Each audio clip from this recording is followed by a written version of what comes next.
मिलिए श्रीनगर के लाल बाजार इलाके की रहने वाली एक प्रतिभाशाली युवा महिला तस्नीम काबूस से, जिन्होंने हाल ही में 2023 जम्मू कश्मीर सिविल सेवा न्यायिक परीक्षा में अपनी उपलब्धि के लिए सुर्खियां बटोरी हैं। तस्नीम 628 अंकों के स्कोर के साथ टॉप स्कोरर के रूप में उभरी हैं। उनकी सफलता की यात्रा उनके गृहनगर श्रीनगर से शुरू हुई, जहां उन्होंने अपनी बुनियादी शिक्षा पूरी की। फिर माता पिता और बहनों के समर्थन से धीरे धीरे कर आज इस मुकाम पर पहुंची है। तस्नीम ने इस पूरे सफर को चंद शब्दों में बयां करने की कोशिश की है। इनिशियली तो मेरा कोई लॉ की तरफ रुझान नहीं था, लेकिन जब मैंने +2 अपना कंप्लीट किया एंड फिर I had to think about a career, तो आई थॉट कि rather than going for graduation I should do a professional course. तो फिर मेरे फादर ने सजेस्ट किया कि जैसी तुम्हारी क्वालिटीज़ हैं, I suggest that you should go for law because it's a very good career option and why not you can try for judiciary. तो उस बार for the first time I thought about judiciary. तो फिर I applied for different colleges and उसमें I got selected in a few colleges outside the state, but Aligarh Muslim university में भी मेरा selection हुआ था। तो मेरा भी पर्सनल इंक्लिनेशन था कि मैं अलीगढ़ मुस्लिम यूनिवर्सिटी में पढ़ूं because it's a very reputed institution and law में the institute had a really good ranking, it still has. तो फिर I decided that I will go to Aligarh Muslim university. Been one of the life changing decisions because Aligarh Muslim university में मुझे बहुत ज़्यादा exposure मिला, plus वहाँ का environment as a whole is it kind of drives you to do hard work. The people there are very cooperative, हमारे seniors बहुत cooperative हैं, हमारे टीचर्स बहुत कोऑपरेटिव हैं। तो फर्स्ट ईयर में ही initially when I went there, हमारे कुछ सीनियर्स थे जिनका जुडिशरी में सिलेक्शन हो जाता था, और तब हमें लगा कि नहीं, this is a very good field because it's मतलब you can actually be independent and you can do what you want, you can actually serve the society in a very positive and better way. तो फिर first year में ही मैंने अपना जहन बना लिया कि I will go for judicial services. तो for 5 years I studied, but initial जो प्रिपरेशन होती है वो उतनी स्ट्रीमलाइंड नहीं होती है, डायरेक्शन उतना ज़्यादा नहीं होता है because you are new, you are fresh out from the school, तो you don't have that direction. तो for the first year, second year, third year we just studied and studied, but finally fourth year में COVID वगैरह हो गया था and we had to come back home. We were sitting at homes.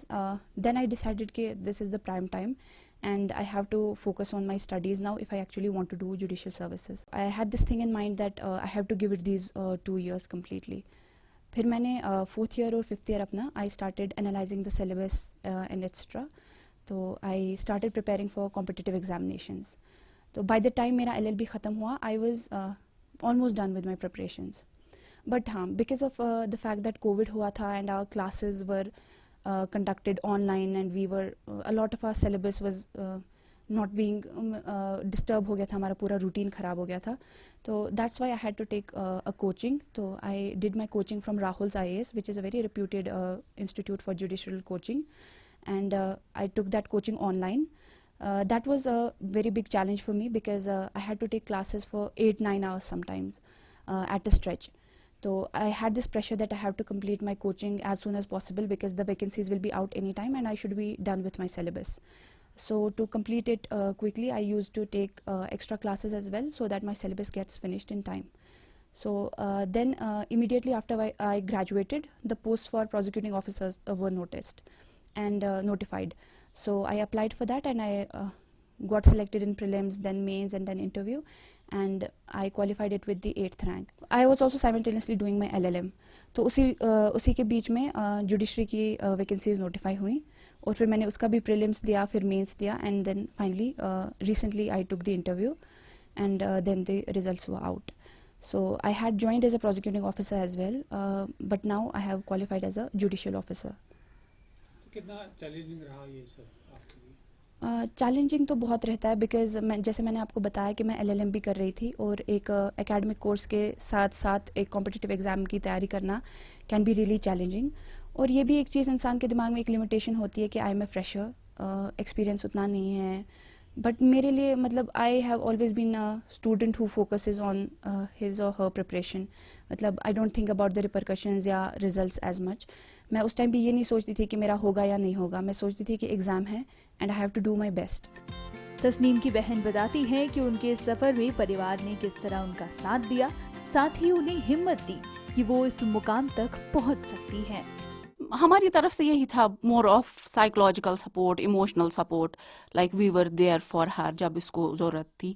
या हम इसको बोलते थे कि हाँ अगर तुम्हें लगता तुम कर सकती हो, ऐसा नहीं था कि हम इसको बोलते नहीं जुडिशरी कहाँ क्रैक हो पाएगा, चलो कोई और एग्ज़ाम देख लो। बिकॉज इसने पीओ का भी क्वालिफाई किया रिसेंटली, सो पिछले साल इसने इतने एग्ज़ाम्स दिए थे, इवन मैं इसको बोलती थी कि बहुत मुश्किल है एट अ टाइम, एक एग्ज़ाम के बाद दूसरा एग्ज़ाम, बिकॉज प्लिम्स उसका भी होता है, मेंस होता है, इंटरव्यू के लिए जाना पड़ता है, इसका प्लिम्स इसका मेंस, साथ में इसका एलएलएम में सिलेक्शन हो गया एएमयू, उसका एंट्रेंस इसने इसी दौरान दिया।